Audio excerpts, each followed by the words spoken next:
former councilor of Bawan from 2010 to 2019.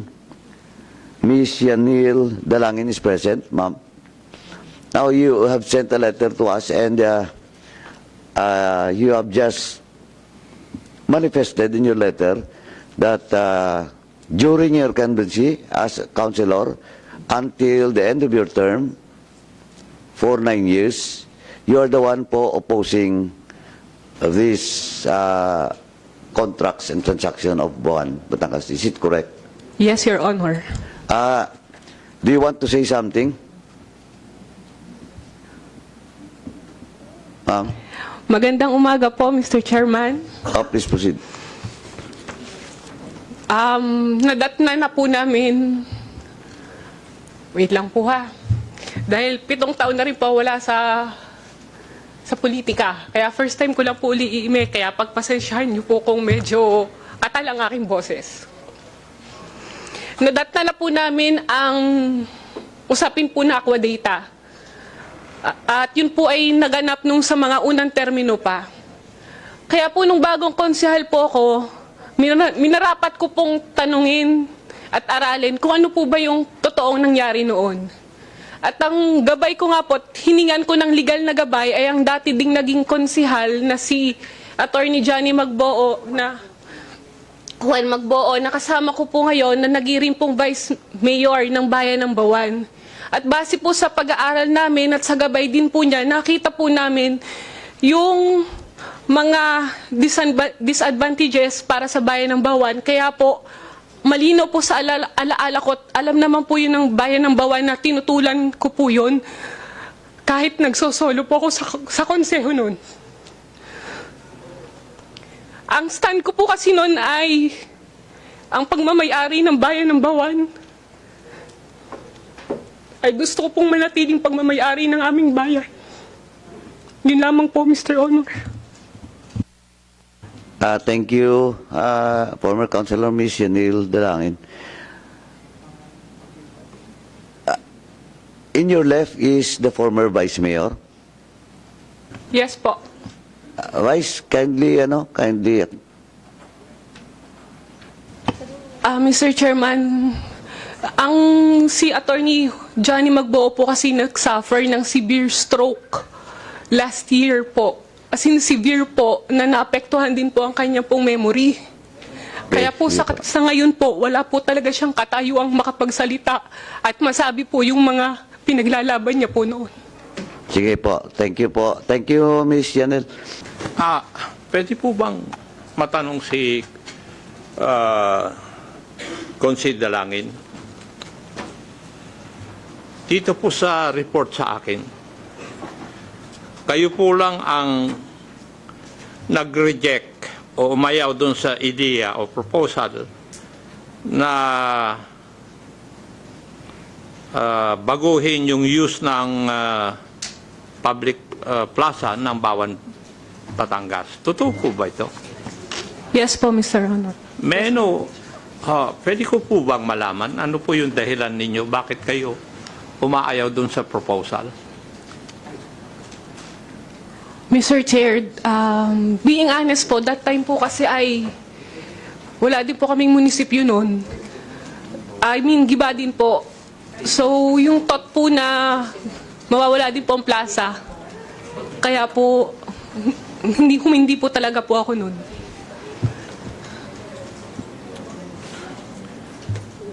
So, wala na po kayong munisipyo, wala pa kayong plaza. That time po. Opo.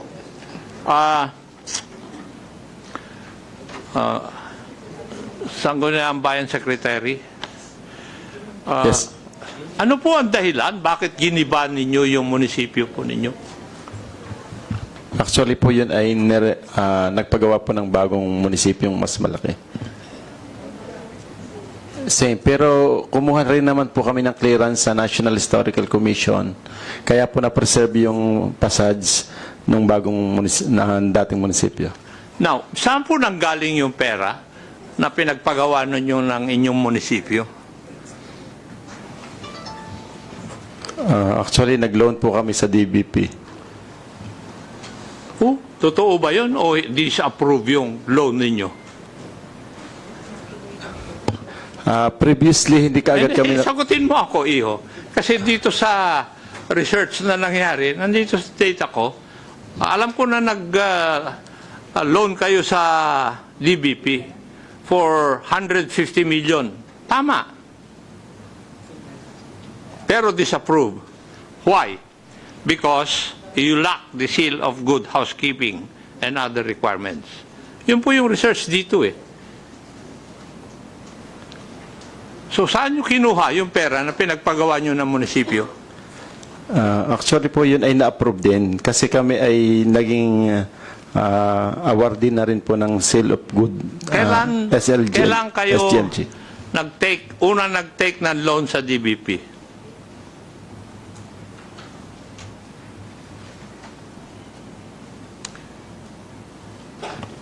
Hindi ko po matandaan yung date. Kailan na-approve yung loan ninyo na sinasabi mo kung totoo man yun? Remember that you're under oath. Pag mapatunayan ko na hindi ka nagsasabi, ikukulong kita. Narito po ang aming municipal accountant. Mas alam po niya yung record regarding our financial statement. Ay, Financial record. kayo po ang tinatanong ko eh. Ang alam ko po yun ay na-approve. Yung exact date lamang po ang hindi ko maalala. Yung accountant, Your Honor, wait, pwede ka pong, chinecheck ko lang po yung record ka pa. Kung ano. COA, did you look into this also? No. No, Your Honor. We just focused on the issues forwarded to the fraud audit team, Your Honor.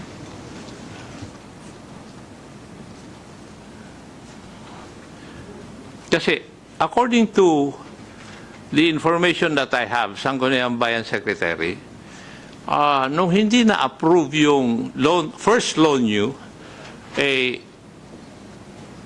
doon kayo pumunta sa COMNET. No po, Your Honor. No. No. Yes po, kasi previously nga po hindi na-approve pero after ng makomply namin yung requirements ay na-approve din po yon later. Later dates nga lang po kaya medyo nagtagal na hindi napatigil ang paggagawa. Okay. Thank you. Can you, SBIT, can you provide this committee yung agreement between COMNET and the local government unit of Bawan, Batangas regarding yung use ng kwan ng yung list ninyo sa pag-list ninyo ng public plaza? Okay po. Ipoprovide po namin. Yes. I do not know if kwan.